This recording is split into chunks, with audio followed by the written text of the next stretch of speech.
দর্শক, খুবই একটি আকর্ষণীয় শিরোনাম দেখে উদ্বুদ্ধ হলাম আপনাদের সঙ্গে শেয়ার করার জন্য।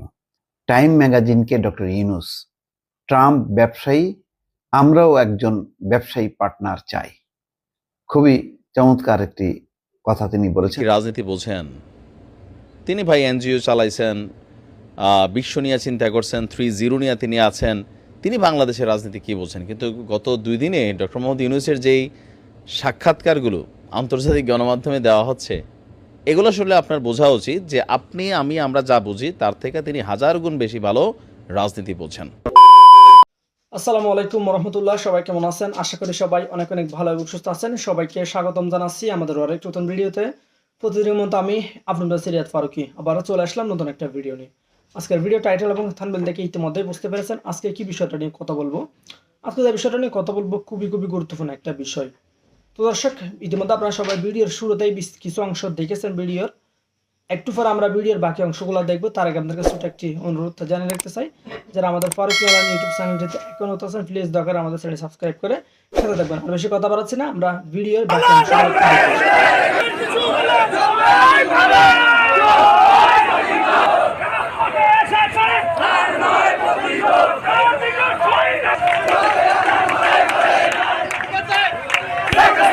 দর্শক, খুবই একটি আকর্ষণীয় শিরোনাম দেখে উদ্বুদ্ধ হলাম আপনাদের সঙ্গে শেয়ার করার জন্য।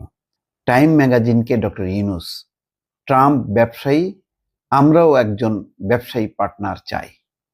খুবই চমৎকার একটি কথা তিনি বলেছেন, নতুন একটি ধারার কথা তিনি সামনে এনেছেন। এই খবরে বলা হচ্ছে, অন্তর্বর্তী সরকারের প্রধান উপদেষ্টা ডক্টর মোহাম্মদ ইউনূস যুক্তরাষ্ট্রের প্রখ্যাত টাইম ম্যাগাজিনকে এক সাক্ষাৎকারে বলেছেন, ট্রাম্প একজন ব্যবসায়ী, আমরাও একটি ব্যবসায়ী পার্টনার চাই। আমরা কোনো সংকট থেকে উত্তরণের জন্য হাত পাচ্ছি না। অর্থাৎ আমরা ব্যবসায়ী পার্টনার চাই সামনের দিনে এগিয়ে যাওয়ার জন্য, কিন্তু কোনো হাত পাচ্ছি না তার কাছে যে আমাদেরকে কোনো সাহায্য দাও।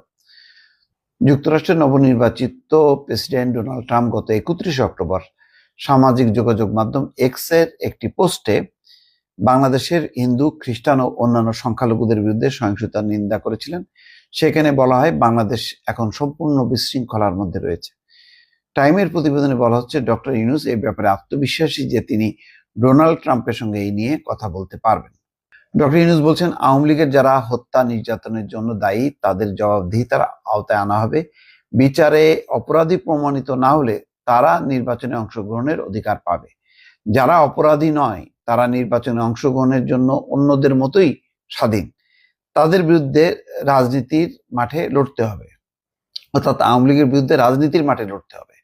বৃহস্পতিবার প্রকাশিত এই সাক্ষাৎকারে ডক্টর ইউনূস বলেন, ঢাকার রাস্তার প্রতিটা দেওয়ালে প্রকাশ পেয়েছে আগস্টে ছাত্র নেতৃত্বাধীন আন্দোলনের মাধ্যমে বিদায় নেওয়া সাবেক প্রধানমন্ত্রী শেখ হাসিনার পতনের উদযাপন।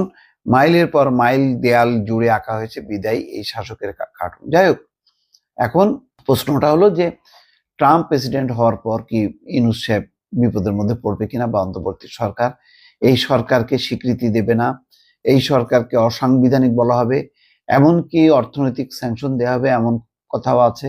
বলা হচ্ছে যে ভারতীয় বংশোদ্ভূত আমেরিকানরা একটি নিষেধাজ্ঞার জন্য তারা প্রচেষ্টা চালাচ্ছে এবং তারা অনেক দূরে গিয়েছে।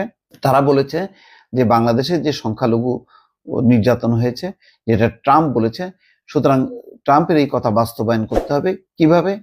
বাংলাদেশের উপর একটি নিষেধাজ্ঞা, বিশেষ করে অর্থনৈতিক নিষেধাজ্ঞা। অনেকে বলছেন যে সেটা হতে পারে যে বাংলাদেশের যে তৈরি পোশাক মার্কিন যুক্তরাষ্ট্রে যায় এবং সবচেয়ে বড় বাজার হচ্ছে বাংলাদেশের তৈরি পোশাক, তার উপরে একটি অর্থনৈতিক নিষেধাজ্ঞা দেয়া। এটি খুব সহজ হবে এবং সেটি জানুয়ারিতে যখন কি ট্রাম্প দায়িত্ব নেবেন তারপর পরই। কিন্তু ইতিমধ্যে ট্রাম্প রিপাবলিকান দলের একটি গ্রুপের সঙ্গে ঢাকায় কথা বলেছেন। তারা বলেছেন যে রিপাবলিকান পার্টির শীর্ষ নেতারা বাংলাদেশ সফর করুক, তারা আসুক, দেখুক যে বাংলাদেশে গণ অভ্যুত্থান হয়েছে, গণ আন্দোলন হয়েছে এবং শেখ হাসিনার যে ফ্যাসিবাদী শাসন 15 বছর ব্যাপী, তার মাত্রা কেমন ছিল আর বর্তমানে কেমন আছে সেটি তারা যাতে সরেজমিনে এসে দেখে। এবং তিনি খুব আশাবাদী যে ট্রাম্প ক্ষমতা আসার পর মার্কিন পররাষ্ট্রনীতি অনুযায়ী ঠিকই তারা বাংলাদেশ যে আমেরিকার বন্ধু সেটি তারা অনুধাবন করবে এবং সেভাবেই বাংলাদেশের সাথে সম্পর্ক রক্ষা করে চলবে। এটি নিয়ে একটি জল্পনা কল্পনা আছে। সম্ভবত ট্রাম্প জানুয়ারিতে ক্ষমতা আসার পর এই জল্পনা কল্পনা বা নানা বিশ্লেষণ হয়তো আরো তীব্রতা পাবে। দর্শক ভালো থাকবেন, আল্লাহ হাফেজ। কেউ কেউ বলেন যে ডক্টর মোহাম্মদ ইউনূস তিনি কি রাজনীতি বোঝেন? তিনি ভাই এনজিও চালাইছেন, বিশ্ব নিয়ে চিন্তা করছেন, 3-0 নিয়ে তিনি আছেন, তিনি বাংলাদেশের রাজনীতি কি বোঝেন? কিন্তু গত 2 দিনে ডক্টর মোহাম্মদ ইউনূসের যেই সাক্ষাৎকারগুলো আন্তর্জাতিক গণমাধ্যমে দেওয়া হচ্ছে, এগুলো আসলে আপনার বোঝা উচিত যে আপনি আমরা যা বুঝি তার থেকে তিনি 1000 গুণ বেশি ভালো রাজনীতি বোঝেন। গতকালকে আওয়ামী লীগের একজন ঊর্ধ্বতন নেতা বাহাউদ্দিন নাসিম তিনি বলছিলেন যে আওয়ামী লীগ ঘাড়তারামি করবে না, অন্যায় করছে, প্রয়োজনে জাতির কাছে মাফ চাবে, তাই না? এই ভিডিওটা আমি দিয়েছিলাম। আচ্ছা, এই কথাগুলো বলার মূল কারণটা ছিল গণতন্ত্র রক্ষায় আওয়ামী লীগ এদেশে থাকবে, টিকে থাকবে, তারা নির্বাচন করবে।